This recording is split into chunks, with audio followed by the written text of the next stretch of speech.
Bonsoir à tous, donc je m'appelle Alexandre, j'ai 34 ans, je suis le fondateur de MyEventPaper, donc qui est le moyen le plus simple et le plus rapide pour garder un souvenir unique d'un événement ou d'un lieu. Donc en fait MyEventPaper répond à la problématique suivante, c'est comment revivre le souvenir d'un événement auquel vous avez participé ou d'un lieu que vous avez visité. Si je prends un événement dans sa globalité, il y a toujours une phase de préparation de l'événement, c'est-à-dire on se prépare à une visite de musée, à aller à un parc d'attractions ou d'aller visiter un lieu touristique. Et donc à ce moment-là, on va glaner énormément de contenus, mais qui vont être disséminés sur le site officiel de l'événement ou du lieu, les sites spécialisés, la page Facebook, les réseaux sociaux, etc. Donc ça, c'est la première problématique. Pendant l'événement, bien souvent, les appareils photos sont interdits, les appareils photo pro ou semi-pro. Donc le réflexe qu'on a, c'est de sortir le téléphone portable, et donc c'est compliqué de profiter de l'événement tout en étant accroché à son téléphone à prendre des photos. Et les photos qu'on va prendre sont pas forcément de bonne qualité. Et enfin, après l'événement, on est tous pareils, toutes nos photos vont rester stockées soit sur notre téléphone portable, soit sur notre disque dur. On va pas forcément les exploiter, et il n'y a rien qui va venir regrouper tout ce qu'on a pu accumuler comme connaissances et tout ce qu'on a pu voir pendant cet événement dans un seul endroit, et il n'y a rien qui permet aujourd'hui de pouvoir partager cette connaissance et pouvoir la matérialiser. Donc nous on apporte une solution qui se présente sous la forme d'une application web et d'une application mobile qui vont donc rassembler au sein d'un journal souvenir tout le contenu pertinent, enfin du contenu pertinent, donc des photos, du texte, des vidéos qui vont être liés à l'événement auquel vous avez participé ou le lieu que vous avez visité, et vous allez pouvoir personnaliser ce contenu avec vos propres photos, avec vos propres textes, etc. Vous allez pouvoir personnaliser, le partager et l'imprimer. Donc pour les participants ou le visiteur, ça va lui permettre de profiter du moment. Ça va lui permettre d'avoir à sa disposition un contenu riche et de qualité qui vont lui permettre de pouvoir revivre cet événement a posteriori. Et pour les organisateurs d'événements ou les lieux touristiques, c'est un bon moyen de créer un lien fort avec son public, un bon moyen de faire de la diffusion culturelle, un nouveau moyen de diffusion culturelle, et de permettre aussi à son public de revivre l'événement a posteriori.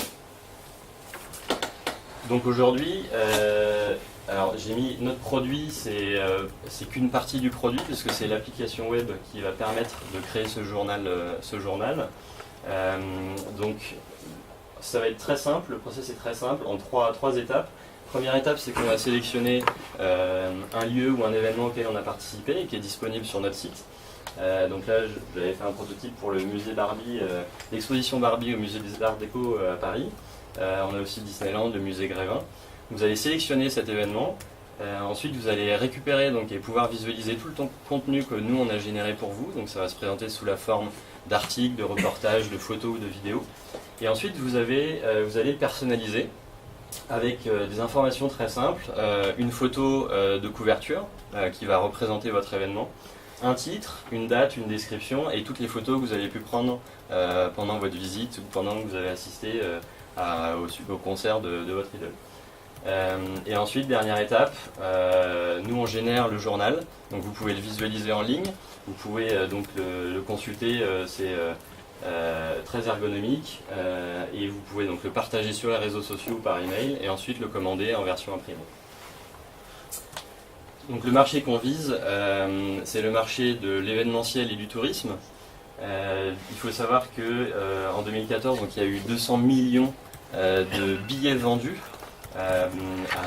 Entre 60 et 70% de ces billets-là sont vendus en ligne. Et donc nous, on va cibler les événements sportifs et musicaux, principalement, les musées et les parcs à thème. Sur cet ensemble de billets ou de spectateurs, il y en a 32 millions, d'après une étude, qui ont pris des photos et qui ont l'intention de les imprimer, voire qui ont l'habitude d'imprimer leurs photos. Et donc nous, si on se fait une projection de 3 à 5 ans, on espère atteindre 10% de cette part de marché. Donc notre business model basé sur de la vente one-shot des journaux imprimés.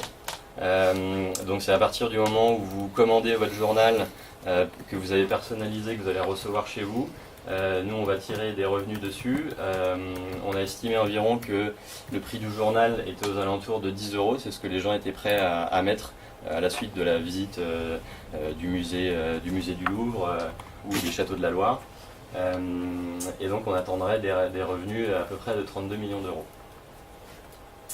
En termes de concurrence, on n'a pas vraiment de concurrence directe, c'est-à-dire qu'on a fait énormément de recherches et il n'y a pas de produit identique au nôtre. Alors c'est peut-être un bon ou un mauvais signe, ça l'avenir nous le dira. En tout cas, on a des concurrents indirects qui sont donc les sites traditionnels d'impression de photos, comme Cheers ou Photobox, qui finalement proposent une expérience utilisateur qui n'est pas forcément super, notamment pour Photobox. Je ne sais pas si vous avez essayé de faire des livres photos, mais c'est assez laborieux. Cheers tire son épingle du jeu parce qu'ils sont très orientés mobile et très orientés sur l'expérience utilisateur. Toutefois, le contenu pour ces deux-là est assez médiocre. Alors même si c'est vos photos, donc c'est forcément exceptionnel, il n'empêche que ça va être vraiment des représentations statiques à un instant T de ce que vous avez pu voir, mais ça ne représente pas l'événement dans sa globalité. Donc voilà pourquoi est-ce qu'on les a mis là. Et enfin, un autre concurrent sont les boutiques souvenirs, boutiques souvenirs de musées notamment, qui essayent pas mal de se renouveler, qui se sont digitalisés. Mais encore une fois, voilà, passer en sortie de musée dans une boutique, ça ne fait pas rêver les gens. Et bien souvent, les produits qu'on trouve, surtout maintenant, sont de plus en plus kitsch et voilà, sont pas représentatifs de ce que vous avez vu. Je pense notamment aux tongs Mona Lisa que le musée du Louvre a sorti. Ils sont assez sympas. Donc en termes d'équipe, je suis le fondateur. Alors j'ai mis fondateur et CTO parce que je suis ingénieur de formation. J'ai 12 ans d'expérience dans le développement Java J2E et dans l'architecture des systèmes d'information. Donc je suis quelqu'un de très technique. J'ai fait un passage dans un incubateur parisien qui s'appelle 50 Partners, chez qui j'ai suivi une formation, un cursus pendant 3 mois et demi. Donc on a pu aborder un petit peu tout l'environnement startup. Et donc maintenant je fais partie du réseau et voilà, j'ai aussi un soutien et un suivi de ce côté-là. Et donc je recherche un ou plusieurs cofondateurs pour m'accompagner sur ce beau projet. Enfin, pour terminer, au niveau roadmap et stratégie, alors j'ai pas forcément détaillé et mis une stratégie long terme. Pourquoi ? Parce que pour l'instant, j'essaye toujours de trouver mon product market fit. Donc une fois que j'aurai terminé la première version du produit, donc vraiment en mode MVP, pouvoir tester vraiment plus concrètement que ce qu'on a fait jusqu'à maintenant. Et donc ça va être des étapes un petit peu standards, de type finaliser le MVP, commencer à faire un peu de relations presse, un peu de démarchage commercial auprès des offices du tourisme, des lieux touristiques, etc. Voilà, merci si vous avez des